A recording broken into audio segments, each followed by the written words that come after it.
Hello दोस्तों, स्वागत है आपका हमारे यूट्यूब चैनल उत्तराखंड ज्ञान विद जीवन में। ल्यूसेंट की जो एमसीक्यू सीरीज चल रही थी उसके तहत आज हम देखेंगे भारत का भूगोल, जिसका अंतिम भाग आएगा आज, जो कि हमारा 5वां भाग है। इससे पहले हमारे 4 भाग आ चुके हैं। लगभग उन 4 भागों में हम 650 से अधिक सवाल कंप्लीट कर चुके हैं। इस भाग में हम 300 से अधिक सवाल और कंप्लीट करेंगे। लगभग 300 के आसपास सवाल हैं, तो ये मान के चले लगभग 1000 से अधिक हमारे सवाल कंप्लीट हो जाने वाले हैं। तो सेशन को पूरा बहुत ध्यानपूर्वक आपने करना है, टाइम वेस्ट बिल्कुल नहीं करना है। पीडीएफ टेलीग्राम चैनल से प्राप्त होगी। अब इसके बाद जो ये क्लास तो हमारी आज 7 बजे चल रही है। हमारी जो भी क्लास चलती है 7 बजे चलती है, लेकिन जो कल मैंने आपको बताया भी था, जैसे ही हमारी एमसीक्यू सीरीज समाप्त होगी, क्योंकि आज हमारा अंतिम एमसीक्यू सीरीज है भूगोल का, तो उसके बाद मैंने बताया था एक ही क्लास में आपको पूरा मैराथन क्लास कराई जाएगी भारत के भूगोल की। तो ये वाली क्लास रविवार 10 बजे यानी कल 10 बजे आएगी, सुबह 10 बजे। सभी ने तैयार रहना है। लगभग 70 से 80 मिनट के आसपास ये वीडियो होने वाली है। तो उसमें पूरा जितना हमारा भूगोल का सिलेबस है उसके सारे इंपॉर्टेंट पॉइंट मैंने कवर कराए हुए हैं। तो आपने पूरा वीडियो बहुत ध्यानपूर्वक देखना है और उसमें 10 बजे उपस्थित हो जाना है आपने। और सेशन पसंद आता है तो इसको लाइक शेयर ज़रूर करें, जिससे ज़्यादा से ज़्यादा लोग हमसे जुड़ सकें। तो अभी तक हम क्या क्या कर चुके हैं एक बार ये देख लेते हैं। जो हम कर चुके हैं, जो जो टॉपिक हमारे कंप्लीट हो चुके हैं, वो ये सारे टॉपिक हम एमसीक्यू के माध्यम से कंप्लीट कर चुके हैं। कितने सवाल हमने इनमें देखे हैं? लगभग 650 से अधिक सवाल हम इसमें देख चुके हैं। टॉपिक क्या क्या हैं? जैसे भारत की स्थिति और विस्तार, भारत के पर्वत, भारत के दर्रे, नदियों के किनारे बसे भारतीय शहर, भारत के प्रमुख नदी बांध, भारत की प्रमुख झीलें, भारत के प्रमुख जलप्रपात, भारत की बहुउद्देशीय परियोजनाएं, भारत की जलवायु, भारत के राष्ट्रीय पार्क, भारत की नदियाँ, मृदा, सिंचाई के साधनों, कृषि। 4 एमसीक्यू की जो सीरीज है उसमें हम इतने टॉपिक कंप्लीट कर चुके हैं अपने। ये सारे टॉपिक हमारे कंप्लीट हो चुके हैं। एमसीक्यू सीरीज बहुत ध्यानपूर्वक आपने देखनी है। और इसी के साथ जो आज टॉपिक हमने देखने हैं वो है हमारे भारत के ऊर्जा संसाधन, भारत के खनिज संसाधन, भारत के उद्योग, परिवहन तंत्र, नगर जनसंख्या और नगरीकरण, जिसमें हम जनसंख्या से रिलेटेड फैक्ट देखेंगे, और भारत की जनसंख्या जनजातीय, माफ करें। लगभग 300 से अधिक हमारे पास सवाल है, लगभग 310 के आसपास हमारे पास आपके लिए सवाल हैं आज की टॉपिक में। तो वीडियो आपने बहुत ध्यानपूर्वक देखनी है। और कल क्या आने वाला है आपके लिए मैंने बता रखा है। कल की जो क्लास आएगी, कल रविवार कितने बजे? सुबह 10 बजे। अब मैं कोशिश करूंगा कि हर हफ्ते संडे के दिन सुबह 10 बजे आपके लिए मैराथन क्लास लाई जाए, जिसमें यानी एक वीडियो के माध्यम से हम पूरा टॉपिक कंप्लीट करेंगे। तो ये वीडियो आपने बहुत ध्यानपूर्वक देखना है। तो आज का टॉपिक है हमारा भारत का भूगोल, जिसका हम अंतिम भाग यानी 5वां भाग देखने वाले हैं, जिसमें हम बिल्कुल टाइम वेस्ट नहीं करने वाले हैं। सेशन को बहुत ध्यानपूर्वक देखना है आपने, बहुत ध्यानपूर्वक सुनना भी है, जिससे आपको फ़ायदा होगा। 1000 से ज़्यादा इंपॉर्टेंट सवाल आपके लिए कंप्लीट होने वाले हैं और कल की क्लास मैंने आपको बता दिया है। तो विदाउट वेस्टिंग टाइम स्टार्ट करते हैं आज के सेशन को। बहुत ध्यानपूर्वक सुने। पीडीएफ की बिल्कुल चिंता नहीं करनी है आपने। पीडीएफ आपको हमारे टेलीग्राम चैनल से प्राप्त हो जाएगी। अगर कोई पीडीएफ छूट गई है तो कल तक आपके पास सारी वीडियो लिंक भी मिल जाएंगे और उनकी पीडीएफ भी मिल जाएगी। बिल्कुल चिंता न करें, अपनी पढ़ाई पर ध्यान दें। तो पहला सवाल है आज के प्रैक्टिस सेट का, जिसका टॉपिक है हमारा, टॉपिक मैं आपको बता दूं, टॉपिक है हमारा भारत के ऊर्जा संसाधन, जिसमें पहला सवाल है निम्न में से कौन सा ऊर्जा के गैर परंपरागत स्रोत की श्रेणी में आता है? कोयला, पेट्रोलियम, प्राकृतिक गैस या बायोगैस? तो राइट आंसर है हमारा बायोगैस। अगला सवाल, निम्न में से कौन सा ऊर्जा का परंपरागत स्रोत नहीं है? प्राकृतिक गैस, कोयला, खनिज तेल या भूतापी ऊर्जा? तो राइट आंसर है हमारा भूतापी ऊर्जा। अगला सवाल, निम्न में से किस प्रकार की ऊर्जा से सबसे कम वायु प्रदूषण होता है? 4 ऑप्शन है हमारे, तो इसका राइट आंसर है सौर ऊर्जा। इसे स्वच्छ ऊर्जा भी कहते हैं, याद रखना आपने। अगला सवाल है, भारत में ऊर्जा का मुख्य स्रोत क्या है? आणविक, तापीय, जल विद्युत या सौर? सौर। तो राइट आंसर है इसका तापीय। अगला सवाल है, भारत की पहली लहर ऊर्जा परियोजना निम्न में से किस स्थान पर स्थापित की गई? 4 ऑप्शन है हमारे और राइट आंसर है ऑप्शन नंबर बी, बिझिन जाम। अगला सवाल, छठा सवाल देखते हैं। चेन्नई के समीप कल्पक्कम नामक स्थान पर निम्न में से किसकी स्थापना की गई है? 4 ऑप्शन है हमारे, तो राइट आंसर है नाभिकीय ऊर्जा संसाधन। आप लोग के लिए एक सवाल है, आपने कमेंट बॉक्स में लिख के बताना है कि ये जो कल्पक्कम नाभिकीय ऊर्जा संयंत्र है, किस देश की मदद से हम इसको बना रहे हैं। 7वां सवाल देखते हैं आज का हमारा 7वां सवाल, काकरापार परमाणु शक्ति केंद्र निम्न में से किस राज्य में है? तो 7वें सवाल का हमारा राइट आंसर है गुजरात। 8वें सवाल की तरफ चलते हैं, जिसमें हमने मिलान करना है। सूची 1 को सूची 1 से मिलाना है, जैसे तारापुर परमाणु शक्ति केंद्र, रावत भाटा, काकरापार और कैगा। काकरापार अभी हम देख चुके हैं। तो 8वें सवाल का हमारा राइट आंसर है ऑप्शन नंबर सी, यानी तारापुर हमारा कहाँ पर है? महाराष्ट्र में है। रावत भाटा आपका कहाँ पर है? रावत भाटा हमारा राजस्थान में है। काकरापार अभी हमने देखा था, यानी ऑप्शन नंबर सी हमारा बिल्कुल सही है 8वें क्वेश्चन का। क्वेश्चन बहुत सारे हैं तो हम टाइम वेस्ट बिल्कुल नहीं करेंगे। कम से कम समय में अधिक से अधिक सवाल हमने करने हैं। ध्यानपूर्वक आपने सुनना है। जो पॉइंट आपको नहीं पता है उसको नोट डाउन जरूर करें। कैगा में होता है, यानी कैगा जो जगह है वहाँ पर क्या काम होता है? तो 9वें सवाल का राइट आंसर है नाभिकीय ऊर्जा उत्पादन। 10वें सवाल की तरफ चलते हैं। भारत का प्रथम परमाणु ऊर्जा उत्पादन केंद्र कौन सा है? 4 ऑप्शन है हमारे पास। तो राइट आंसर है तारापुर, महाराष्ट्र में। तारापुर, महाराष्ट्र। अगले सवाल की तरफ चलते हैं। नीचे दिए गए 2 स्तंभों में राज्यों के नाम और वहां पर उपस्थित नव न्यूक्लियर रिएक्टरों के नाम दिए गए हैं। सही मिलान दिए गए विकल्पों में से क्या है? 4 ऑप्शन हमारे दिए गए हैं, कुछ नाम हमने अभी देखे थे। तो 11वें सवाल का हमारा राइट आंसर है ऑप्शन नंबर सी, यानी कर्नाटक में ये कैगा जगह हो गई। तमिलनाडु में अभी थोड़ी देर पहले हमने देखा था, कुडनकुलम हो गया। इसी के साथ और भी हमारी जगह है, इसको आपने ध्यानपूर्वक आंसर सही करना है इनका। अगले सवाल की तरफ चलते हैं। 12वां सवाल देखते हैं। भूतापी ऊर्जा पर आधारित मणिकरण बिजली संयंत्र किस राज्य में स्थित है? आज का हमारा 12वां सवाल है। तो इसका राइट आंसर है option number B, Himachal Pradesh. अगला सवाल, देश में कुल विद्युत उत्पादन में ताप विद्युत का योगदान कितना है? अभी हमने देखा था तापीय ऊर्जा सबसे ज्यादा प्रयुक्त होती है हमारे देश में, तो इसका योगदान कितने प्रतिशत है? 63%।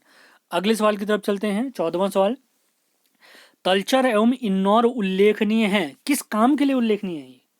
तो 14वें सवाल का राइट आंसर है तापीय शक्ति संयंत्रों हेतु। तापीय शक्ति संयंत्रों हेतु। 15वें सवाल की तरफ चलते हैं।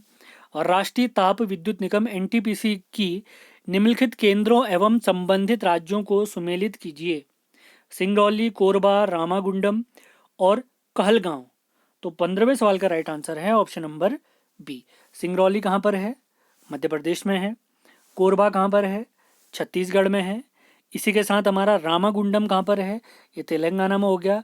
और कहलगाम कहाँ पर हो गया? ये हमारा बिहार में हो गया। 15 सवाल समाप्त हो चुके हैं हमारे। अगले सवाल की तरफ चलते हैं। निम्नलिखित ताप विद्युत केंद्रों एवं संबंधित राज्यों में कौन सुमेलित नहीं है? 4 ऑप्शन है, हमें बताना है कौन सा सुमेलित नहीं है। तो कोरबा अभी हमने देखा था कहाँ पर है? छत्तीसगढ़ में। तो कोरबा मध्य प्रदेश सुमेलित नहीं है। 17वां सवाल देखते हैं। भारत की प्रथम जल विद्युत परियोजना कौन सी है? 4 ऑप्शन है हमारे।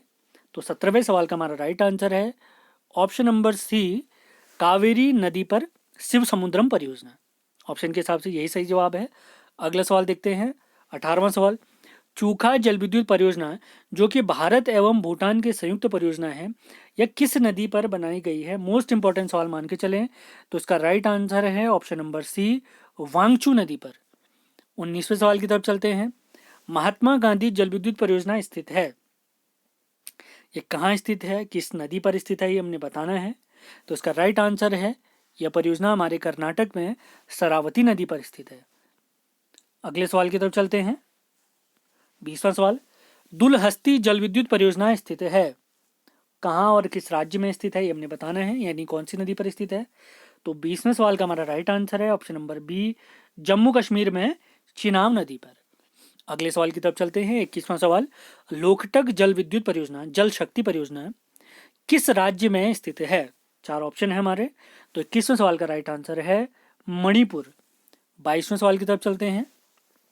निम्न में से किस स्थान पर विद्युत जल शक्ति से पैदा की जाती है? विद्युत जल शक्ति से पैदा की जाती है। सेशन पसंद आता है तो इसको लाइक शेयर ज़रूर करें, इस पर अपने कमेंट ज़रूर करें, इसी से हमें पता चलेगा आपको सेशन पसंद आ रहा है या नहीं आ रहा है। और जो कल हमारी महा मैराथन क्लास आएगी, कृपया करके उसे ज़रूर देखें और अपने एक्सपीरियंस ज़रूर लिखें कि आपको क्लास कैसी लगी। आप ऐसे वीडियो हर हफ्ते चाहते हैं नहीं चाहते हैं, ये सब आपके रिस्पॉन्स पर ही डिपेंड करता है। तो 22वें सवाल का हमारा राइट आंसर है option number D, Mettur. Mettur कौन से राज्य में, आप ज़रूर बताएं, मैं पिछले वीडियोज़ में बता चुका हूँ। 23वें सवाल की तरफ चलते हैं। भारत की कुल ऊर्जा खपत में निम्नलिखित साधनों के योगदान के आधार पर इनका अवरोही क्रम बताइए। अवरोही माने घटता हुआ क्रम, यानी पहले सबसे ज्यादा, फिर घटता हुआ, फिर उससे कम, फिर उससे कम। तो 23वें सवाल का राइट आंसर है ऑप्शन नंबर ए, कोयला, पेट्रोलियम, जल विद्युत और प्राकृतिक गैस। ऊर्जा खपत सबसे ज्यादा कोयला के हिसाब से। अगला सवाल देखते हैं, 24वां सवाल। पवन ऊर्जा के उत्पादन में भारत का विश्व में कौन सा स्थान है? ऑप्शन दूसरा, तीसरा, चौथा या पांचवा। तो 24वें सवाल का राइट आंसर है चौथा। 25वें सवाल की तरफ चलते हैं। भारत में प्रथम जल विद्युत केंद्र की स्थापना 1897 में कहां पर की गई थी? चार ऑप्शन देख सकते हैं आप। तो राइट आंसर है दार्जिलिंग, पश्चिम बंगाल। अगले सवाल की तरफ चलते हैं, 26वां सवाल। एशिया की पहली भूमिगत जल विद्युत परियोजना भारत के निम्नलिखित राज्यों में से किस में स्थित है? चार ऑप्शन है हमारे। राइट आंसर है हिमाचल प्रदेश। अगले सवाल की तरफ चलते हैं। भारत में विद्युत आपूर्ति सबसे पहले कहां शुरू की गई? चार ऑप्शन है हमारे। राइट आंसर है दार्जिलिंग। अगले सवाल की तरफ चलते हैं, 28वां सवाल। ताप विद्युत परियोजना के संदर्भ में कौन सा जोड़ा सही है? चार ऑप्शन है, जगह दे रखी है और उसका राज्य दिया है, हमें बताना है कि कौन सा जोड़ा बिल्कुल सही है। तो 28वें सवाल का राइट आंसर है कवास, गुजरात। 29वां सवाल देखते हैं। ओबरा शहर प्रसिद्ध है, किस काम के लिए प्रसिद्ध है ये? तो इसका राइट आंसर है थर्मल पावर प्लांट के लिए। किस लिए प्रसिद्ध है? थर्मल पावर प्लांट के लिए। अगले सवाल की तरफ चलते हैं, 30वां सवाल। प्रथम जल विद्युत शक्ति केंद्र कहां पर स्थापित किया गया? आज का हमारा 30वां सवाल। राइट आंसर है ऑप्शन नंबर डी, शिव समुद्रम। अगला सवाल, 31वां सवाल। निम्नलिखित राज्यों में कौन सा पवन ऊर्जा के उत्पादन में पहला स्थान रखता है? चार ऑप्शन है हमारे। राइट आंसर है तमिलनाडु। अगला सवाल देखते हैं। भारत के वाणिज्यिक ऊर्जा की कितने प्रतिशत पूर्ति कोयले से होती है? तो 32वें सवाल का राइट आंसर है 67%। अगले सवाल की तरफ चलते हैं, आज का हमारा 33वां सवाल। निम्नलिखित में कौन सा भारत में वाणिज्यिक ऊर्जा का प्रधान स्रोत है? तो राइट आंसर है हमारा ऑप्शन नंबर बी, कोयला। अगला सवाल देखते हैं। उड़ान एक गैस आधारित शक्ति परियोजना है, गुजरात में, कर्नाटक में, महाराष्ट्र में या तमिलनाडु में? तो राइट आंसर है हमारा महाराष्ट्र में। अगला सवाल देखते हैं। केंद्रीय जल एवं विद्युत शक्ति केंद्र कहाँ स्थित है? चार ऑप्शन है हमारे। राइट आंसर है खड़गवासला। खड़गवासला अगर आपको पता है किस राज्य में है तो जरूर लिख के बताएं, राज्य का नाम बताना है। अब अंतिम सवालों की तरफ चल रहे हैं। तो 36वां सवाल है। भारत में सबसे ज्यादा ताप विद्युत उत्पन्न करने वाला राज्य कौन सा है? तो 36वें सवाल का हमारा राइट आंसर है ऑप्शन नंबर बी, महाराष्ट्र। अगला सवाल देखते हैं। भारत में कुल उत्पादित विद्युत में परमाणु शक्ति का कितने प्रतिशत भाग है? तो इसका राइट आंसर है 2%। 38वां सवाल देखते हैं। भारत का कौन सा राज्य सौर ऊर्जा उत्पादन में अग्रणी है? तो इसका राइट आंसर है राजस्थान। अगला सवाल देखते हैं, अंतिम सवाल, 39वां सवाल। हिमाचल प्रदेश में मणिकर्ण में गर्म झरनों की प्राकृतिक ऊर्जा का स्रोत क्या है? भूतापी ऊर्जा, बायोमास, ताप ऊर्जा या जल ऊर्जा? तो 39वें सवाल का हमारा राइट आंसर है भूतापी ऊर्जा। तो इसी के साथ पहला चैप्टर, पहला भाग हमारा समाप्त होता है। अब देखते हैं भारत के खनिज संसाधनों से रिलेटेड महत्वपूर्ण सवाल। बहुत ध्यानपूर्वक आपने सुनना है, अपने नोट्स भी बनाते हुए चलने हैं। तो पहला सवाल है, खनिज पदार्थों की दृष्टि से कौन सा भारतीय क्षेत्र अधिक समृद्ध है? चार ऑप्शन है हमारे। राइट आंसर है छोटा नागपुर का पठार क्षेत्र। अगला सवाल देखते हैं। भारतीय खनिज पदार्थों का भंडार गृह कहलाता है, तो कौन सा क्षेत्र ये कहलाता है? तो हमारा छोटा नागपुर का पठार वाला क्षेत्र। तीसरा सवाल देखते हैं। निम्न में से कहां से उत्तम किस्म के लौह अयस्क की प्राप्ति होती है? चार हमारे ऑप्शन है। राइट आंसर है बेलाडीला से, बेलाडीला से। चौथे सवाल की तरफ चलते हैं। चौथा सवाल है हमारा, कुद्रेमुख लौह खनिज परियोजना निम्न में से किस राज्य में स्थित है? चौथा सवाल राइट आंसर है हमारा कर्नाटक। चार सवाल हम समाप्त कर चुके हैं। अगले सवालों की तरफ चलते हैं। बेलाडीना खान से खनन किए जाने वाले लौह अयस्क को निम्न में से किस बंदरगाह से निर्यात किया जाता है? तो इसका राइट आंसर है विशाखापत्तनम, आंध्र प्रदेश में। याद रखना है, काफी इंपॉर्टेंट फैक्ट है। छठे सवाल की तरफ चलते हैं। छठा सवाल है हमारा, कर्नाटक राज्य में स्थित बाबा बुदन की पहाड़ियां निम्न में से किस खनिज के लिए प्रसिद्ध हैं? तो राइट आंसर है हमारा लौह एस्की के लिए। अगले सवाल की तरफ चलते हैं। भारत में सर्वाधिक लोहा उत्पादन करने वाला राज्य कौन सा है? चार ऑप्शन है हमारे, राइट आंसर है उड़ीसा। अगले सवाल की तरफ चलते हैं। भारत में पाया जाने वाला अधिकांश लौह किस प्रकार का है? तो आठवें सवाल का हमारा राइट आंसर है हेमेटाइट। अगले सवाल की तरफ चलते हैं। आज का हमारा नवा सवाल, जावर एवं रामपुरा आगुचा खनन क्षेत्र किस खनिज से संबंधित है? तो उसका राइट आंसर है शीशा और जस्ता के लिए। 10वां सवाल देखते हैं। भारत का सर्वाधिक जस्ता उत्पादक राज्य कौन सा है? तो इसका राइट आंसर है हमारा राजस्थान। सीमेंट में भी आपने याद रखना है, राजस्थान ही प्रथम है। अगले सवाल की तरफ चलते हैं। 11वां सवाल, निम्न में से किस खनिज में भारत आत्मनिर्भर नहीं है? यानी दूसरे देश से हमें इसको मंगाना पड़ता है या इसका आयात करवाना पड़ता है। तो इसका राइट आंसर है तांबा। 12वां सवाल देखते हैं। निम्न में से कौन सा स्थान कॉपर खनन से संबंधित है? राइट आंसर है खेतड़ी राजस्थान। खेतड़ी राजस्थान। 13वां सवाल देखते हैं। भारत में सर्वाधिक बॉक्साइट उत्पादन करने वाला राज्य कौन सा है? चार ऑप्शन है हमारे, इसका राइट आंसर है उड़ीसा। 14वां सवाल देखते हैं। निम्न में से कौन बॉक्साइट का एक प्रमुख खान है? कौन सी खान बॉक्साइट से रिलेटेड है? तो इसका राइट आंसर है लोहरदगा।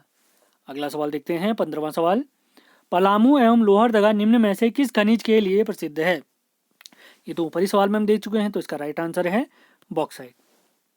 16वें सवाल की तरफ चलते हैं। 16वां सवाल है हमारा, जिप्सम प्रचुर मात्रा में कहाँ उपलब्ध है? तो इसका राइट आंसर है राजस्थान में।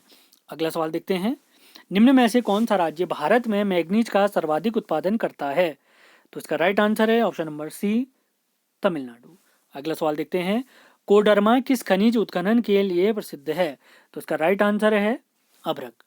अभ्रक सीट के संचित भंडार में भारत का विश्व में कौन सा स्थान है? तो इसका राइट आंसर है, तो भारत का हमारा प्रथम स्थान है। 20वें सवाल की तरफ चलते हैं। 20वां सवाल है हमारा, भारत में सर्वोत्तम श्रेणी का संगमरमर किस स्थान में पाया जाता है? तो इसका राइट आंसर है ऑप्शन नंबर सी मकराना। ये मकराना स्थल कहाँ पर है, ये लिख के जरूर बताएं आप लोग। अगले सवाल की तरफ चलते हैं। गुजरात में बड़ोदरा क्षेत्र की मोतीपुरा खान में कौन सा पत्थर निकाला जाता है? तो इसका राइट आंसर है सफेद संगमरमर। अगले सवाल की तरफ चलते हैं। 22वां सवाल, पन्ना मध्य प्रदेश में एक बहुत महत्वपूर्ण स्थान है, यह निम्न में से किस खदान के लिए प्रसिद्ध है? तो इसका राइट आंसर है हीरा। अगले सवाल की तरफ चलते हैं। आज का हमारा 23rd क्वेश्चन, निम्न में से सोने की सर्वाधिक मात्रा उत्पादित करने वाला राज्य कौन सा है? 23वां सवाल, तो इसका राइट आंसर है कर्नाटक। अगले सवाल की तरफ चलते हैं। 24वां सवाल, कोलार स्वर्ण खादान निम्न में से किस राज्य में स्थित है? तो इसका राइट आंसर है कर्नाटक। 25वां सवाल देखते हैं। भारत के किस राज्य में विश्व का सबसे बड़ा थोरियम का भंडार है? तो इसका राइट आंसर है हमारा केरल। अगले सवाल की तरफ चलते हैं।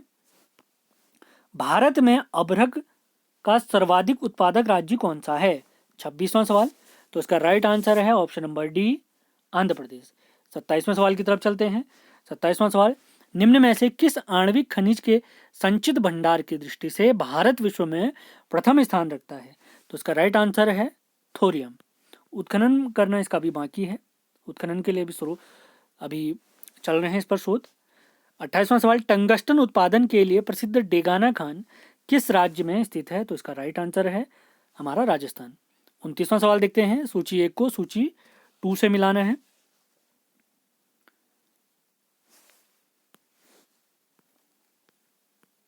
अगला सवाल देखते हैं।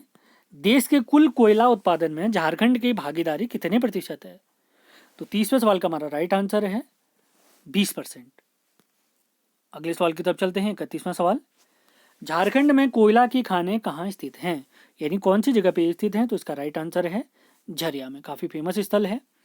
भारत में मिलने वाला अधिकांश कोयला किस भूभाग से निक्षेपित हुआ है? तो इसका राइट आंसर है गोंडवाना भाग से। 33वां सवाल देखते हैं। भारत में सर्वप्रथम 1774 में कोयला का उत्खनन किस स्थान पर किया गया था? तो इसका राइट आंसर है रानीगंज। इसका राज्य है हमारा पश्चिम बंगाल। अगले सवाल की तरफ चलते हैं। न्यू वैली में खनन किया जाने वाला प्रमुख खनिज कौन सा है? तो इसका राइट आंसर है लिग्नाइट। 35वें सवाल की तरफ चलते हैं। भारत में सबसे अधिक कोयले के भंडार हैं, किस स्थल में है? तो इसका राइट आंसर है दामोदर की घाटी क्षेत्र में। अगले सवाल की तरफ चलते हैं। पश्चिम बंगाल में रानीगंज का संबंध है, तो इसका राइट आंसर है कोयला क्षेत्रों से। कोयला क्षेत्रों से 36 सवाल हम समाप्त कर चुके हैं। अगले सवालों की तरफ चलते हैं। तो अगला सवाल है 37वां सवाल। कोयला निम्नलिखित कोयला क्षेत्रों में किसका कोयला भंडार सर्वाधिक है? 4 स्थल हमारे दे रखे हैं, तो इसका राइट आंसर है झरिया। अगले सवाल की तरफ चलते हैं। भारत में सर्वाधिक कोयला भंडार पाए जाते हैं, कहाँ पाए जाते हैं? तो इसका राइट आंसर है झारखंड। अगले सवाल की तरफ चलते हैं। झरिया कोयला क्षेत्र झारखंड के किस जिले में स्थित है? तो इसका राइट आंसर है धनबाद जिले में। अगले सवाल की तरफ चलते हैं। 40वां सवाल।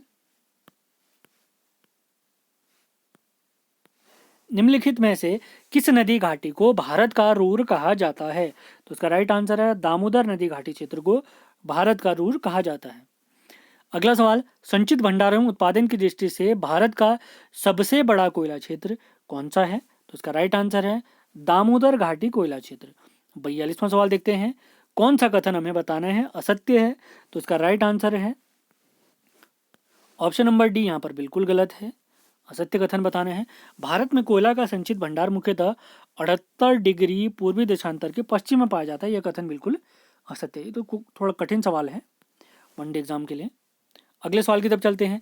भारत में खनिज तेल के भंडार मुख्यतः किस प्रकार की चट्टानों में पाए जाते हैं? राइट आंसर है अवसादी। अगला सवाल। भारत में खनिज तेल का उत्पादन सर्वप्रथम प्रारंभ किया गया था, कहाँ प्रारंभ किया गया था ये हमें बताना है। डिगबोई असम में। अगला सवाल देखते हैं। ओएनजीसी की स्थापना वर्ष बताना है हमें। तो 45वें सवाल का हमारा राइट आंसर है ऑप्शन नंबर डी 1956। अगला सवाल। कायकालूर खनिज क्षेत्र किस नदी घाटी क्षेत्र में स्थित है? 46वां सवाल। राइट आंसर है ऑप्शन नंबर ए कृष्णा गोदावरी क्षेत्र में। तो इसी के साथ अगले सवाल की तरफ चलते हैं। 47वां सवाल। निम्न में से कौन सा खनिज क्षेत्र गुजरात राज्य में स्थित नहीं है? तो इसका राइट आंसर है बदरपुर। अगले सवाल की तरफ चलते हैं। कौन सा कथन हमें बताना है सत्य है? 4 ऑप्शन हमारे दिए गए हैं, तो इसका राइट आंसर है सभी कथन यहाँ पर बिल्कुल सत्य हैं। जितने भी कथन दिए गए हैं बिल्कुल सत्य हैं। अगले सवाल की तरफ चलते हैं। मुंबई हाई किसके लिए प्रसिद्ध है? क्यों प्रसिद्ध है? तो 49वें क्वेश्चन का राइट आंसर है ये पेट्रोलियम के लिए प्रसिद्ध है। अगला सवाल देखते हैं। गुजरात का सर्वाधिक महत्वपूर्ण तेल क्षेत्र कौन सा है? 50वां सवाल। राइट आंसर है अंकलेश्वर। अंकलेश्वर। इसी के साथ ये वाला टॉपिक भी हमारा समाप्त होता है। अब बढ़ते हैं अगले टॉपिक की तरफ, भारत में उद्योग। यहाँ पर भी मोस्ट इंपॉर्टेंट सवाल हम देखने वाले हैं। ये सारे टॉपिक हमारी परीक्षाओं के लिए काफ़ी इंपॉर्टेंट होने वाले हैं, तो ध्यानपूर्वक आपने इनको सॉल्व करते हुए जाना है। पहले सवाल की तरफ बढ़ते हैं। भारत में निम्नलिखित उद्योगों में से किस उद्योग में सार्वजनिक क्षेत्र में सबसे अधिक पूंजी निवेश हुआ है? तो 4 ऑप्शन है हमारे। राइट आंसर है लौह इस्पात केंद्र में। दूसरा सवाल। आधुनिक लौह इस्पात उद्योग का वास्तविक प्रारंभ किस स्थान पर स्थापित कारखाने के साथ हुआ था? दूसरे सवाल का राइट आंसर है कुल्टी। अगले सवाल की तरफ चलते हैं। तट आधारित इस्पात संयंत्र कहाँ स्थित है? कौन सी जगह पे स्थित है? तो विशाखापट्टनम आंध्र प्रदेश में स्थित है। चौथा सवाल देखते हैं। दुर्गापुर लौह इस्पात संयंत्र किस देश के सहयोग से बनाया गया है? तो उसका राइट आंसर है ब्रिटेन। और ये कौन से राज्य में स्थित है? हमारे पश्चिम बंगाल में स्थित है। अगला सवाल है। राउरकेला इस्पात संयंत्र की स्थापना हुई थी, किसके सहयोग से हुई थी? तो इसका राइट आंसर है जर्मनी की मदद से। और कहाँ स्थित है अगर पूछा जाए तो ये हमारे उड़ीसा में स्थित है। अगले सवाल की तरफ चलते हैं। भिलाई संयंत्र किस किस देश की मदद से बनाया गया है? ये रूस की मदद से बनाया गया है। और कहाँ पर है ये? छत्तीसगढ़ में है। अगले सवाल की तरफ चलते हैं। रूस की सहायता से स्थापित लौह इस्पात संयंत्र बताइए। तो 7वें का राइट आंसर है ये सभी बोकारो, भिलाई, विशाखापट्टनम, ये सभी रूस की मदद से बनाए गए हैं। 8वें सवाल की तरफ चलते हैं। भिलाई, दुर्गापुर, राउरकेला में लौह इस्पात संयंत्र की स्थापना किस पंचवर्षीय योजना के तहत की गई? तो ये दूसरी पंचवर्षीय योजना के तहत की गई, 56 से 61 वाली। अगले सवाल की तरफ चलते हैं। भारतीय इस्पात प्राधिकरण केंद्र सेल, इसकी स्थापना वर्ष बताना है। तो उसका राइट आंसर है 1974। अगले सवाल की तरफ चलते हैं। 10वें सवाल। कोयले की स्थानीय आपूर्ति उपलब्ध नहीं है। किसको उपलब्ध नहीं है? तो VISL भद्रावती को ही उपलब्ध नहीं है। 11वें सवाल की तरफ चलते हैं। 10 सवाल हमारे हो चुके हैं। उद्योग हमारा चैप्टर चल रहा है अभी। भारत में इस्पात कारखानों का कौन सा समूह स्वतंत्रता के पश्चात बनाए गए थे? 11वां सवाल राइट आंसर है option number C, Bhilai, Durgapur और राउरकेला। 12वें सवाल की तरफ चलते हैं। भारत में प्रथम कपास मिल की स्थापना किस शहर में हुई थी? तो राइट आंसर है हमारा कोलकाता, पश्चिम बंगाल। 13वें सवाल की तरफ चलते हैं। 13वां सवाल है, भारत का कौन सा उद्योग बड़ी संख्या में कार्यकर्ता नियुक्त करता है? तो इसका राइट आंसर है वस्त्र उद्योग। और सरकारी क्षेत्र में कहेंगे तो सरकारी क्षेत्र में हमारा रेलवे आ जाता है। 14वें सवाल की तरफ चलते हैं। 14वां सवाल है हमारा, विभाजन के कारण भारत का कौन सा उद्योग बुरी तरह से प्रभावित हुआ था? तो इसका राइट आंसर है ऑप्शन नंबर सी, जूट एवं रुई उद्योग। अगला सवाल, देश में आधुनिक तकनीक पर आधारित ऊनी कपड़े का प्रथम कारखाना कानपुर में लाल इमली के नाम से स्थापित किया गया। इसका स्थापना वर्ष हमने बताना है। तो इसका राइट आंसर है 1876। 16वें सवाल की तरफ चलते हैं। पंजाब में कौन सा स्थान हौजरी उद्योग के लिए प्रसिद्ध है? हमारा 16वां सवाल, तो इसका राइट आंसर है हौजरी उद्योग के लिए प्रसिद्ध है हमारा लुधियाना। 16 सवाल हम समाप्त कर चुके हैं। 17वें सवाल की तरफ चलते हैं, जिसमें हमने मिलान करना है। सूची 1 को सूची 2 से मिलाना है। जैसे पूर्व का बोस्टन, सूती वस्त्रों की राजधानी, उत्तर भारत का मैनचेस्टर या दक्षिण भारत का मैनचेस्टर। तो 17वें सवाल का हमारा राइट आंसर है ऑप्शन नंबर ए, यानी पूर्व का बोस्टन। पूर्व का बोस्टन हो गया हमारा अहमदाबाद। इसी प्रकार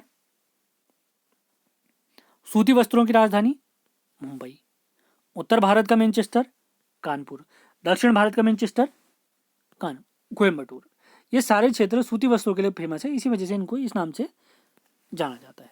18वां सवाल देखते हैं। देश में रेशम उद्योग का सर्वाधिक स्थानीयकरण किस राज्य में हुआ है? 18वां सवाल राइट आंसर है ऑप्शन नंबर बी, कर्नाटक। अगले सवाल की तरफ चलते हैं। भारत में सीमेंट उत्पादन में, अभी स्टार्टिंग में मैंने आपको बता रखा है, अग्रणी राज्य हमने बताना है। तो इसका राइट आंसर है राजस्थान। 20वां सवाल, निम्न में से कौन सा वन आरक्षित उद्योग नहीं है? वन आधारित उद्योग नहीं है, माफ करें, वन आधारित उद्योग कौन सा नहीं है हमने बताना है। तो 20वें सवाल का राइट आंसर है सीमेंट उद्योग। कटनी में स्थित है, यहाँ पर क्या स्थित है इस जगह पे? तो 21वें सवाल का राइट आंसर है सीमेंट कारखाना। कल आपकी क्लास होने वाली है महामैराथन क्लास भूगोल की, रविवार सुबह 10 बजे। कल रविवार है, सुबह 10 बजे तैयार रहें सभी लोग। अगला सवाल देखते हैं। 22वां सवाल, निम्न में से कौन सीमेंट कारखाना हरियाणा राज्य में स्थित है? तो 22वां सवाल राइट आंसर है हमारा डालमिया दादरी। 23वें सवाल की तरफ चलते हैं। सीमेंट उद्योग की स्थापना के लिए निम्न में से किसकी उपस्थिति अधिक प्रभावी होती है? 23rd question. तो राइट आंसर है कोयला और जिप्सम। अगला सवाल देखते हैं। 24वें सवाल की तरफ चलते हैं। सीमेंट उत्पादन में विश्व में भारत का कौन सा स्थान है? तो 24वें सवाल का हमारा राइट आंसर है ऑप्शन नंबर बी, दूसरा। अगले सवाल की तरफ चलते हैं। भारत में प्रथम सीमेंट संयंत्र 1904 में कहाँ स्थापित किया गया? तो 25वें सवाल का हमारा राइट आंसर है चेन्नई। अगले सवाल की तरफ चलते हैं। 26वां सवाल, भारत में प्रथम उर्वरक संयंत्र 1906 में कहाँ स्थापित किया गया था? 26वें सवाल का राइट आंसर है रानीपेट में। अगले सवालों की तरफ चलते हैं। 27वां सवाल। 27वां सवाल है हमारा, भारत में सार्वजनिक क्षेत्र के अंतर्गत सर्वप्रथम उर्वरक संयंत्र स्थापित कहाँ किया गया था? तो 27वें सवाल का हमारा राइट आंसर है सिंदरी नामक स्थल पे। 28वें सवाल की तरफ चलते हैं। भारत में कागज उद्योग का प्रथम सफल कारखाना सन 1879 में निम्न में से किस स्थान पर लगाया गया? तो 28वें सवाल का राइट आंसर है ऑप्शन नंबर सी, लखनऊ।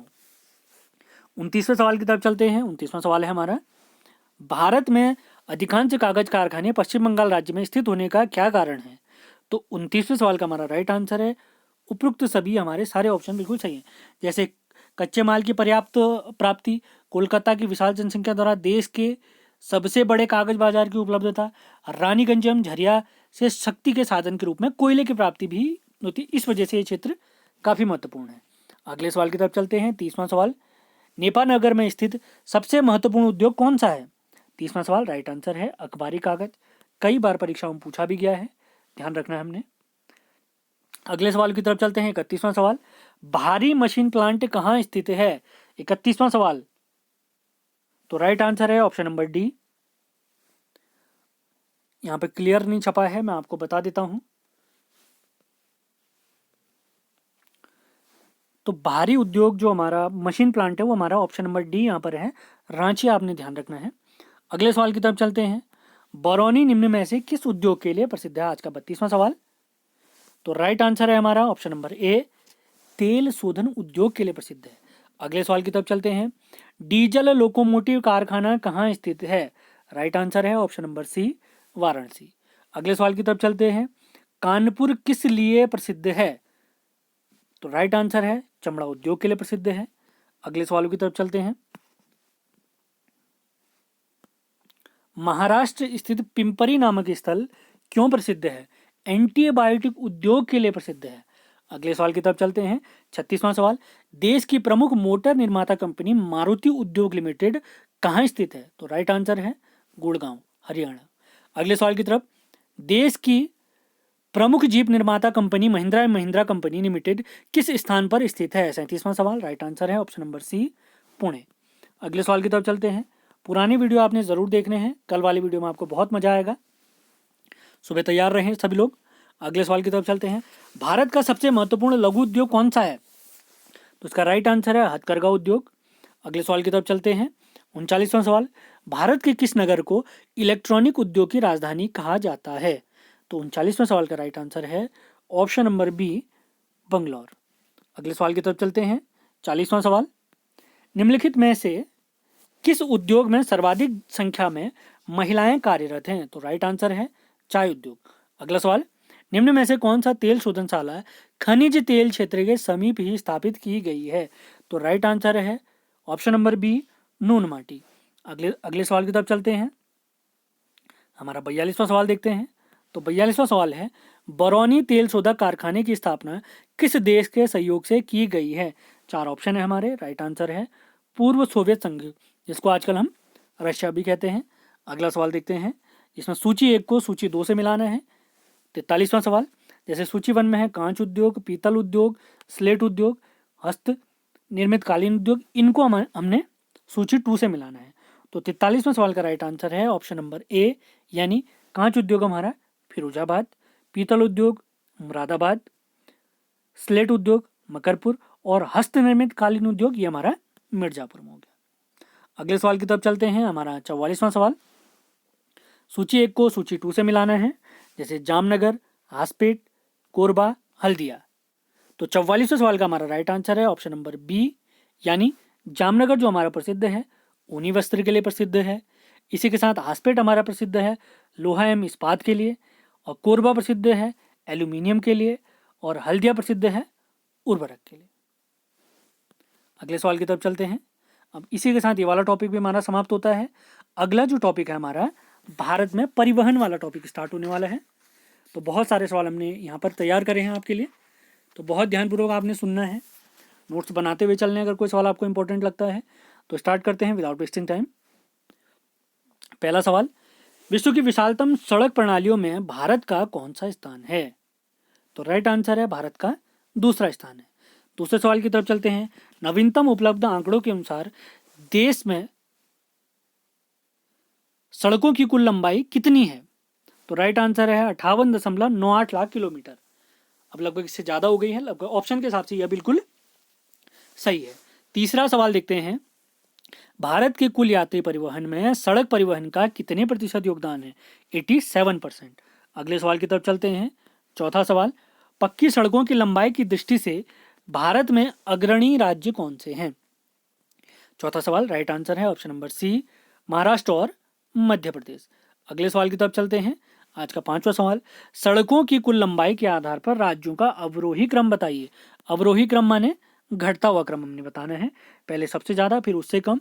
तो 5वें सवाल का राइट आंसर है option number A, Maharashtra, Orissa, Uttar Pradesh, Tamil Nadu. अगले सवालों की तरफ चलते हैं। छठा सवाल, निम्न में से किस राज्य में राष्ट्रीय राजमार्गों का सबसे बड़ा तंत्र विद्यमान है? तो राइट आंसर है उत्तर प्रदेश। अगला सवाल, देश में राष्ट्रीय राजमार्ग के अंतर्गत सड़कों की कुल लंबाई कितनी है? ऑप्शन के हिसाब से राइट आंसर है 1,32,500 किलोमीटर। अगले सवाल की तरफ चलते हैं। देश में सड़कों की कुल लंबाई में राष्ट्रीय राजमार्ग का कितने प्रतिशत योगदान है? 8वां सवाल, राइट आंसर है केवल 2%। अगला सवाल, राष्ट्रीय राजमार्ग का संपूर्ण देश के सड़क परिवहन का लगभग कितने प्रतिशत यातायात को संपन्न कराते हैं हमारे राष्ट्रीय राजमार्ग? देखो, इनकी जो उपलब्धता है केवल 2% की है, लेकिन यातायात में प्रयुक्त होते हैं 40%। आप देख सकते हैं कितने एनएच की हमारे देश में आवश्यकता है। अगला सवाल, 10वां सवाल, भारत का सबसे लंबा एनएच बताना है हमने, तो 10वें सवाल का हमारा राइट आंसर है ऑप्शन नंबर डी, एनएच 44। अगला सवाल, राष्ट्रीय राजमार्ग 44 के निर्माण में कितने राष्ट्रीय राजमार्गों को आपस में मिलाया गया है? तो 11वें सवाल का राइट आंसर है ऑप्शन नंबर ए। 12वां सवाल, राष्ट्रीय राजमार्ग 44 या 44 कितने राज्यों एवं केंद्र शासित प्रदेशों से होकर गुजरता है? तो राइट आंसर है ऑप्शन नंबर डी, यानी 12 राज्यों और केंद्र शासित प्रदेशों से होकर जाता है।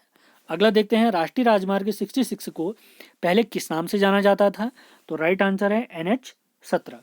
अगला सवाल, निम्न में से किन भारतीय शहरों को उनकी स्थिति के कारण 0 माइल सिटी के नाम से जाना जाता है? तो राइट आंसर है नागपुर। अगला सवाल, राष्ट्रीय राजमार्ग की लंबाई की दृष्टि से राज्यों का सही अवरोही क्रम बताना है हमने, तो राइट आंसर है option number B, Uttar Pradesh, Rajasthan, Maharashtra, घटता हुआ क्रम। अगला सवाल, 16वां सवाल, राष्ट्रीय राजमार्ग 44 निम्न में से किन किन नगरों के मध्य है? तो राइट आंसर है श्रीनगर और कन्याकुमारी यानी। अगला सवाल, स्वर्णिम चतुर्भुज का पूर्वी पश्चिमी गलियारा निम्न में से किन केंद्रों को जोड़ती है?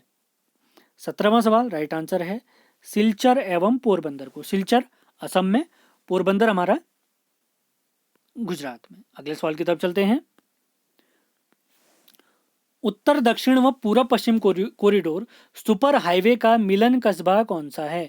यानी ये किस जगह पे मिलते हैं? ये झांसी यूपी में मिलते हैं। अगला सवाल, यमुना एक्सप्रेस वे है, यानी ये किस किस को जोड़ता है ये हमने बताना है, तो 20वें सवाल का हमारा राइट आंसर है ग्रेटर नोएडा को आगरा से जोड़ता है। स्वर्णिम चतुर्भुज क्या है? तो राइट आंसर है राष्ट्रीय राजमार्ग परियोजना है, राष्ट्रीय राजमार्ग परियोजना। 21वें सवाल का राइट आंसर है। अगला सवाल, 0 माइलस्टोन ब्रिटिश द्वारा स्थापित किया गया था जो उस बिंदु का प्रयोग सभी दूरियों को मापने के लिए करते थे, यह कहाँ स्थित है? तो इसका राइट आंसर है यह हमारे नागपुर में स्थित है। अगला सवाल, निम्न में से वह शहर कौन सा है जो देश की सड़क आधार संरचना के लिए सृजित किए जा रहे गोल्डन चतुर्भुज पर नहीं है, स्वर्णिम चतुर्भुज पर नहीं है ये? तो इसका राइट आंसर है ऑप्शन नंबर सी, जबलपुर, मध्य प्रदेश। अगला सवाल, कौन से 2 शहर उत्तर दक्षिण कॉरिडोर से जुड़े हुए हैं? तो 24वें सवाल का राइट आंसर है NH 44 वाला है, श्रीनगर, कन्याकुमारी। अगले सवाल की तरफ चलते हैं, 25वां सवाल, निम्न में से कौन भारतीय रेलवे के एक क्षेत्र को नहीं दर्शाता है? तो 25वें सवाल का हमारा राइट आंसर है ऑप्शन नंबर बी, ECOR। अगला सवाल, विश्व में भारतीय रेलवे नेटवर्क की स्थिति है, यानी कौन से नंबर पे आते हैं हम? तो इसका राइट आंसर है ऑप्शन नंबर सी, चौथे नंबर पे आते हैं हम। अगला सवाल, भारत में रेलवे तंत्र कब स्थापित किया गया था? 27वां सवाल, राइट आंसर है ऑप्शन नंबर डी, 1853। मुंबई से थाने के बीच में चली थी, याद होना चाहिए आपको।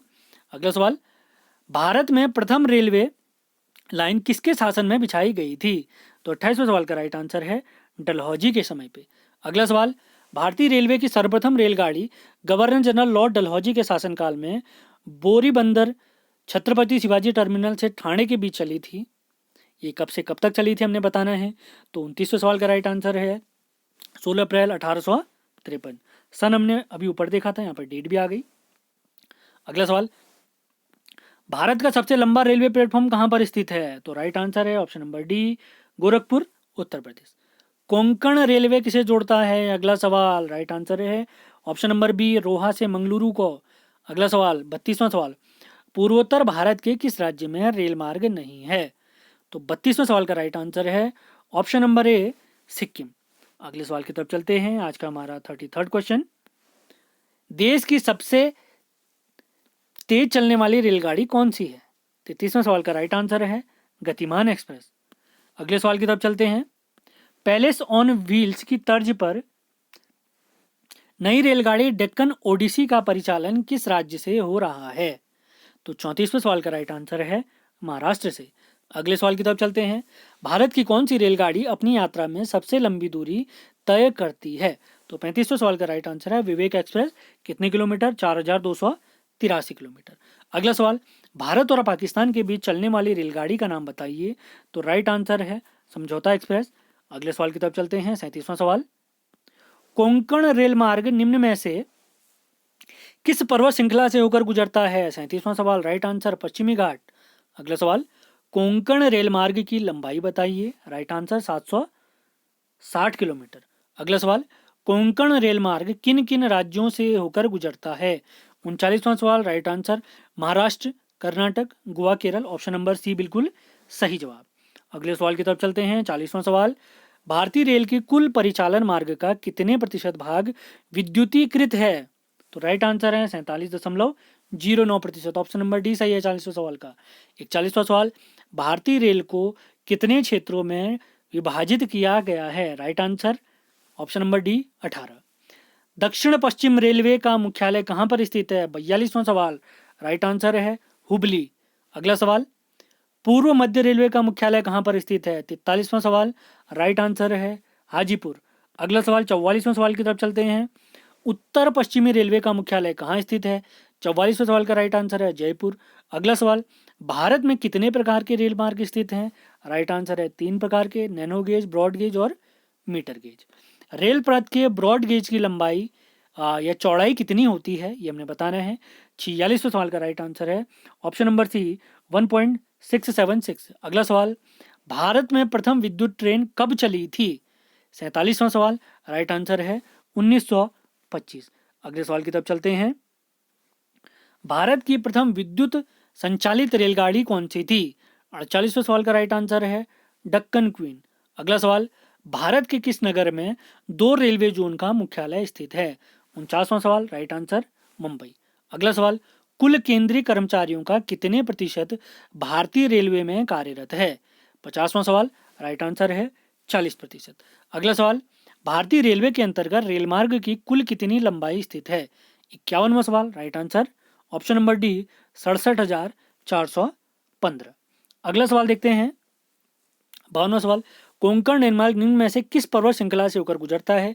ये सवाल रिपीट हुआ है, हम कर चुके हैं, पश्चिमी घाट। अगला सवाल, भारत में सर्वाधिक गति से चलने वाली गतिमान एक्सप्रेस 4 अप्रैल 2016 को कहां से कहां तक चली थी?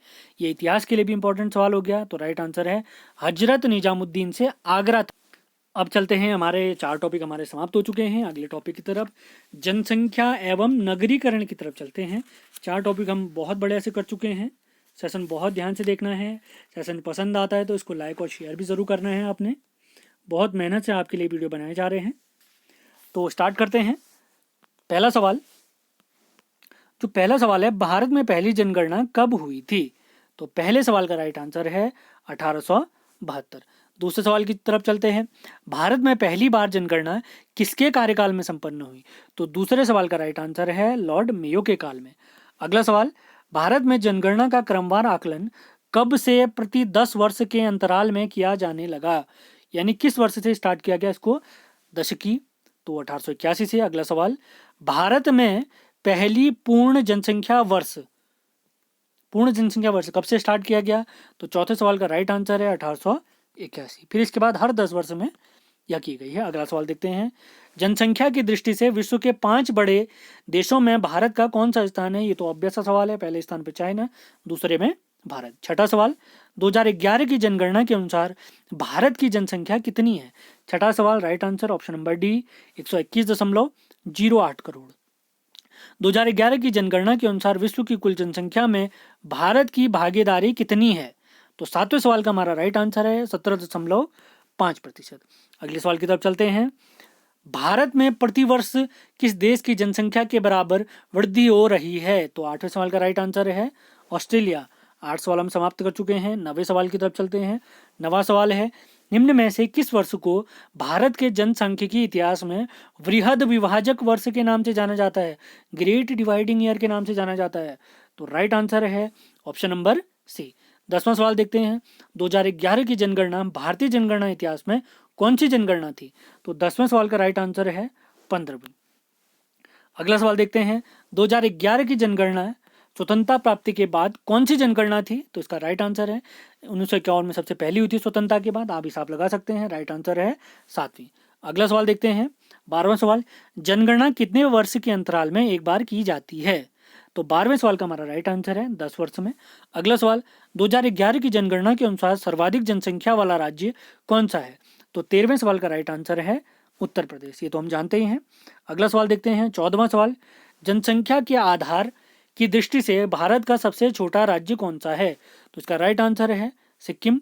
15वां सवाल देखते हैं, 2011 की जनगणना के अनुसार बिहार की जनसंख्या की दृष्टि से भारतीय राज्यों में कौन सा स्थान है? तो 15वें सवाल का राइट आंसर है तीसरा। 15 सवाल हमारे समाप्त हो चुके हैं। अगले सवाल की तरफ चलते हैं। सारे इंपॉर्टेंट सवाल हैं, आप देख सकते हैं किसी न किसी परीक्षा में पूछे गए सवाल हैं, तो बहुत ध्यानपूर्वक आपने इनको करना है। और कल तैयार रहें, सुबह 10 बजे भारत के भूगोल की मैराथन क्लास होगी। सेशन पसंद आते हैं तो इनको लाइक और शेयर जरूर करें सभी लोग। अगला सवाल देखते हैं, 2011 की जनगणना के अनुसार उत्तर प्रदेश की जनसंख्या भारत की जनसंख्या की कितने प्रतिशत थी? तो 16वें सवाल का हमारा राइट आंसर है ऑप्शन नंबर सी 16.50। 17वां सवाल देखते हैं, जनसंख्या की दृष्टि से भारत के 3 सबसे बड़े राज्यों का सही क्रम कौन सा है? तो 17वें सवाल का राइट आंसर है ऑप्शन नंबर ए उत्तर प्रदेश, महाराष्ट्र और बिहार। अगला सवाल, 18वां सवाल, जनसंख्या की दृष्टि से भारत के 3 सबसे छोटे राज्यों का सही क्रम बताना है। तो 18वें सवाल का राइट आंसर है option number B Sikkim, Mizoram, Arunachal Pradesh. 19वां सवाल देखते हैं, जनसंख्या की दृष्टि से भारत का सबसे बड़ा केंद्र शासित प्रदेश कौन सा है? तो 19वें सवाल का राइट आंसर है दिल्ली। 20वां सवाल देखते हैं, जनसंख्या की दृष्टि से भारत का सबसे छोटा केंद्र शासित प्रदेश कौन सा है? तो इसका राइट आंसर है ऑप्शन नंबर डी लक्षद्वीप। अगला सवाल, 21वां सवाल, उत्तर प्रदेश की जनसंख्या नीचे दिए गए देश समूह के एक समूह के प्रत्येक देश की जनसंख्या से अधिक है, तो वह समूह कौन सा है हमने बताना है। काफी डिफिकल्ट सवाल है वैसे ही। ऑप्शन नंबर सी सही है, यूके, जर्मनी, जापान और पाकिस्तान, इन सभी से भी अधिक जनसंख्या है हमारे उत्तर प्रदेश की। अगला सवाल देखते हैं, 2011 की जनगणना के अंतिम आंकड़ों के अनुसार भारत के निम्नलिखित राज्यों का जनसंख्या के आधार पर सही क्रम कौन सा है, ये हमने बताना है। तो 22वें सवाल का राइट आंसर है ऑप्शन नंबर डी 1-3, यानी उत्तर प्रदेश, महाराष्ट्र, महाराष्ट्र के बाद बिहार, बिहार के बाद पश्चिम बंगाल, फिर आंध्र प्रदेश। अगला सवाल, 23वां सवाल, भारत में जनसंख्या वृद्धि का मुख्य कारण क्या है? राइट आंसर है मृत्यु दर में कमी। अगला सवाल, वर्ष 2011 की जनगणना के अनुसार देश में 2001 से 11 दशक के दौरान जनसंख्या वृद्धि दर कितने प्रतिशत हुई? Right answer 17.7। अगले सवाल की तरफ चलते हैं, 25वां सवाल, 2011 की जनगणना के अनुसार निम्नलिखित में से किस राज्य में 2001-2011 की अवधि में जनसंख्या वृद्धि दर सर्वाधिक रही? तो 25वें सवाल का राइट आंसर है मेघालय। अगला सवाल, भारत की जनसंख्या की मौजूदा वार्षिक वृद्धि दर कितने प्रतिशत है? तो 26वां सवाल का राइट आंसर है 1.64%। 27वां सवाल, भारत में सर्वाधिक तेज जनसंख्या वृद्धि दर वाला राज्य कौन सा है? तो उसका राइट आंसर है मेघालय, ऑप्शन नंबर डी। 28वां सवाल, भारत में सबसे मंद जनसंख्या वृद्धि दर वाला राज्य कौन सा है? राइट आंसर है नागालैंड और केरल, ऑप्शन नंबर ए बिल्कुल सही है। 29वां सवाल देखते हैं, निम्न में से कौन से राज्य समूह के 2001 से 11 की अवधि में सर्वाधिक जनसंख्या वृद्धि दर अंकित की गई? तो 29वें सवाल का राइट आंसर है option number D Meghalaya, Arunachal Pradesh और बिहार। 29वें सवाल का राइट आंसर है ऑप्शन नंबर डी। 30वां सवाल, 2011 की जनसंख्या आंकड़ों के अनुसार निम्न में से किस राज्य की जनसंख्या वृद्धि दर सबसे कम रही? तो राइट आंसर है नागालैंड, उत्तर पूर्वी राज्य नागालैंड। अगले सवाल की तरफ चलते हैं, 31वां सवाल, नवीनतम जनगणना के अनुसार भारत में जनसंख्या की औसत वार्षिक वृद्धि दर क्या है? 31वें सवाल का राइट आंसर है ऑप्शन नंबर ए घट रही है। अगला सवाल, 32वां सवाल, वर्तमान भारत में जन्म दर तथा मृत्यु दर से संबंधित निम्न में से कौन सा कथन बिल्कुल सही है? ऑप्शन नंबर सी बिल्कुल सही है, जन्म दर तथा मृत्यु दर दोनों गिर रही हैं। अगले सवाल की तरफ चलते हैं, 33वां सवाल, भारत की उच्चतम जनसंख्या वृद्धि दर किस वर्ष दर्ज की गई? 33वां सवाल, राइट आंसर है ऑप्शन नंबर बी 61 से 71 के दशक में। अगले सवाल की तरफ चलते हैं। पिछले जनसंख्या दशक में भारतीय जनसंख्या की वार्षिक गुणित वृद्धि दर क्या रही? 34वें सवाल का राइट आंसर है 1.64%। अगले सवाल की तरफ चलते हैं। 2001 से 11 में सर्वाधिक जनसंख्या वृद्धि दर वाला राज्य मेघालय है। दूसरे स्थान पर कौन सा राज्य है? तो इसका राइट आंसर है ऑप्शन नंबर सी, अरुणाचल प्रदेश। अगले सवाल की तरफ चलते हैं। पिछली शताब्दी में भारत में जनसंख्या की विस्फोटक वृद्धि का सर्वाधिक महत्वपूर्ण कारण क्या था? तो 36वें सवाल का हमारा राइट आंसर है ऑप्शन नंबर सी, मृत्यु दर में तीव्र ह्रास। तीव्र ह्रास मतलब तीव्र कमी। अगले सवाल की तरफ चलते हैं। 37वां सवाल, किस क्षेत्र में जनसंख्या आधिक्य का किसी क्षेत्र में जनसंख्या आधिक्य का क्या तात्पर्य है? तो 37वें सवाल का राइट आंसर है जनसंख्या एवं संसाधन विकास से। 37वें सवाल का राइट आंसर है ऑप्शन नंबर सी, जनसंख्या एवं संसाधन विकास से। अगला सवाल देखते हैं 38वां। उत्तर प्रदेश में निम्नांकित दशक में उच्चतम जनसंख्या वृद्धि दर हुई तो किस वर्ष में हुई? तो 38वें का राइट आंसर है 61 से 71। जब देश में भी हुई तब उत्तर प्रदेश में भी। निम्न में से कौन सा जनसंख्या वृद्धि का प्रमुख कारण नहीं है? 39वां सवाल राइट आंसर है ऑप्शन नंबर सी, चिकित्सकीय सुविधा। अगला सवाल, जनसंख्या घनत्व का क्या अर्थ है? काफी इंपॉर्टेंट सवाल। तो राइट आंसर है 40वें सवाल का ऑप्शन नंबर सी, प्रति वर्ग किलोमीटर में रहने वाले व्यक्तियों की संख्या। अगले सवाल की तरफ चलते हैं। 41वां सवाल, 2011 की जनगणना के अंतिम आंकड़ों के अनुसार भारत का औसत जनसंख्या घनत्व प्रति वर्ग किलोमीटर कितना रहा है? यानी जनसंख्या घनत्व अगर देखते हैं तो ये कितना रहा है? तो इसका राइट आंसर है ऑप्शन नंबर डी, 382। अगले सवाल की तरफ चलते हैं। 2011 की जनगणना के अनुसार भारत में निम्नलिखित राज्य में से सबसे अधिक जनसंख्या घनत्व वाला राज्य कौन सा है? तो 42वें सवाल का राइट आंसर है बिहार। अगले सवाल की तरफ चलते हैं। 43वां सवाल, 2011 की जनगणना के अंतिम आंकड़ों के अनुसार भारत का सबसे कम जनसंख्या घनत्व वाला राज्य कौन सा है? राइट आंसर है अरुणाचल प्रदेश। अगला सवाल, 2011 की जनगणना के अनुसार बिहार का जनसंख्या घनत्व कितना व्यक्ति प्रति वर्ग किलोमीटर है? तो राइट आंसर है 1106। अगला सवाल, भारत के बीमारू राज्यों में सबसे घना आबाद राज्य कौन सा है?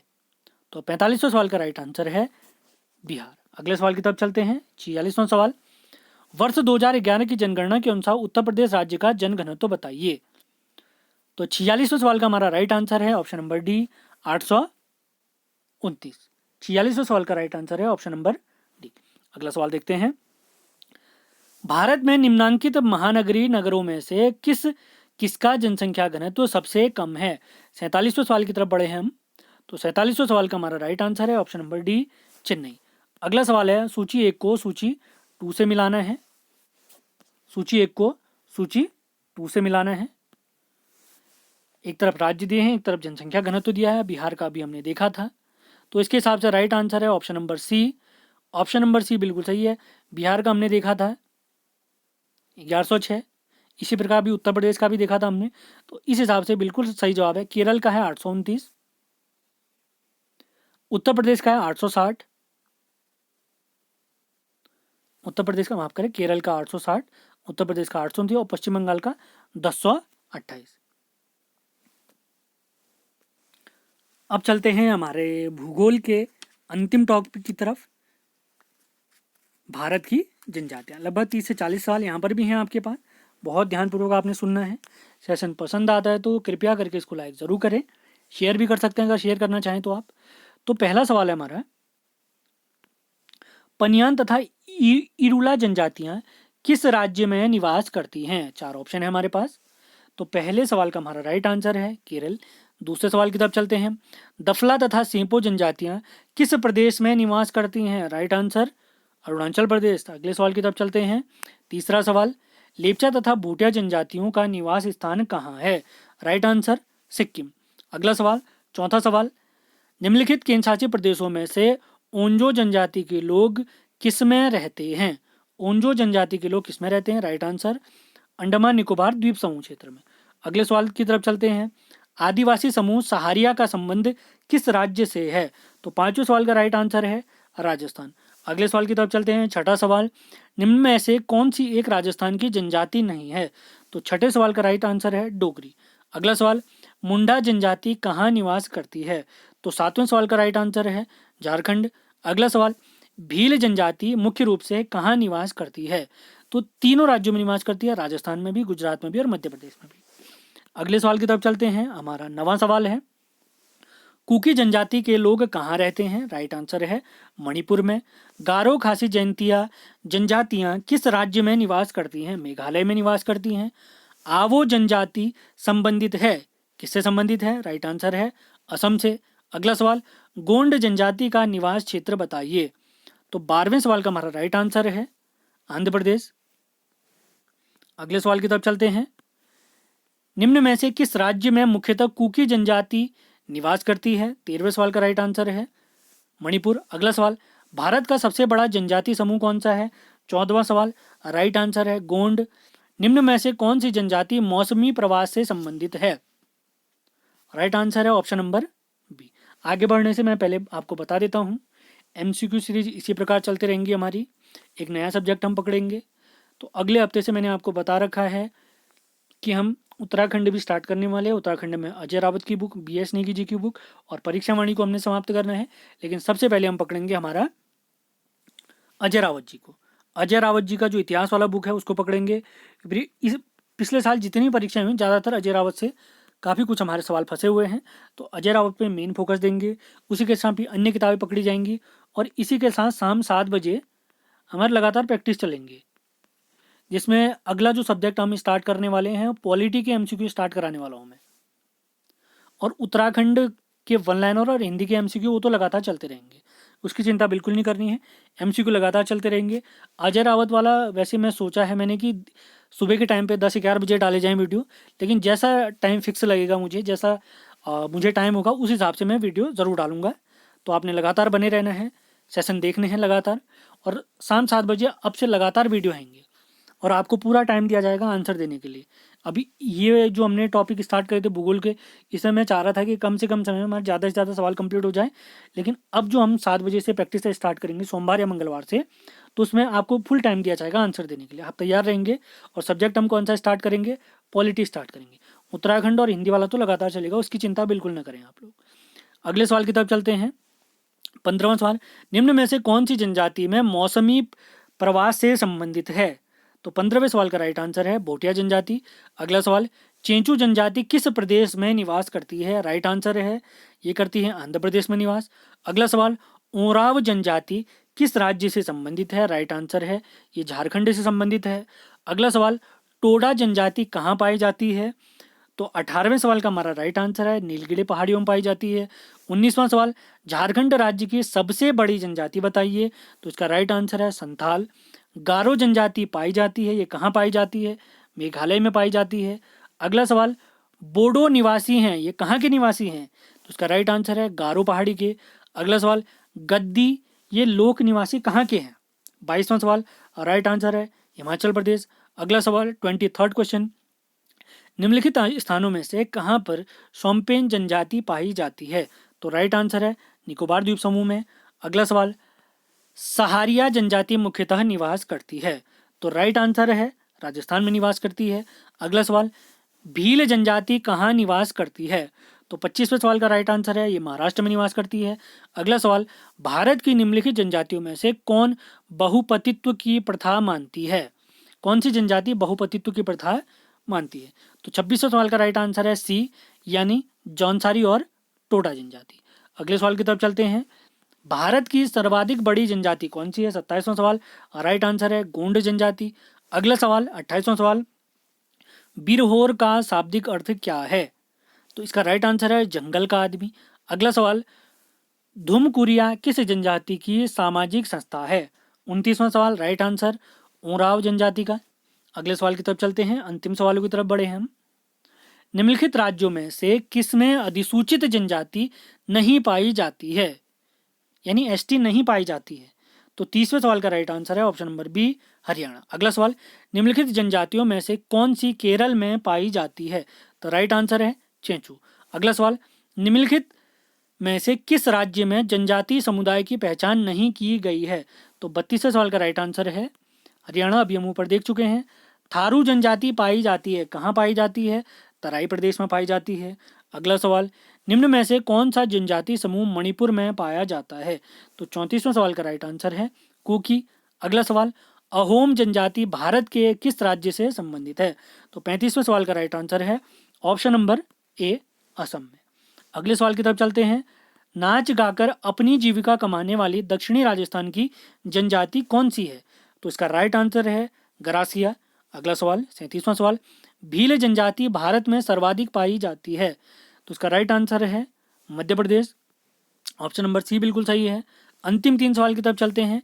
निम्न में से कौन सी जनजाति नीलगिरी पहाड़ियों से संबंधित है? तो 38वें सवाल का राइट आंसर है ऑप्शन नंबर सी, बदगा। अगला सवाल, उत्तर प्रदेश की सर्वाधिक जनसंख्या वाली जनजाति निम्न में से कौन सी है? तो 39वें सवाल का हमारा राइट आंसर है ऑप्शन नंबर सी, खरवार।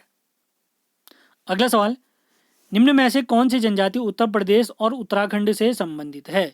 तो 40वें सवाल का हमारा राइट आंसर है ऑप्शन नंबर बी।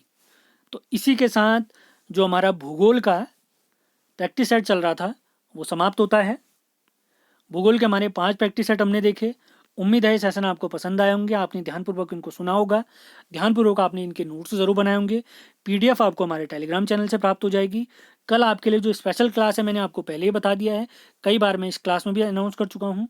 तो कल आपके लिए आएगी संपूर्ण भूगोल एक ही वीडियो में, यानी एक वीडियो में पूरा भूगोल हम समाप्त करने वाले हैं। आप लोग ज़रूर देखें।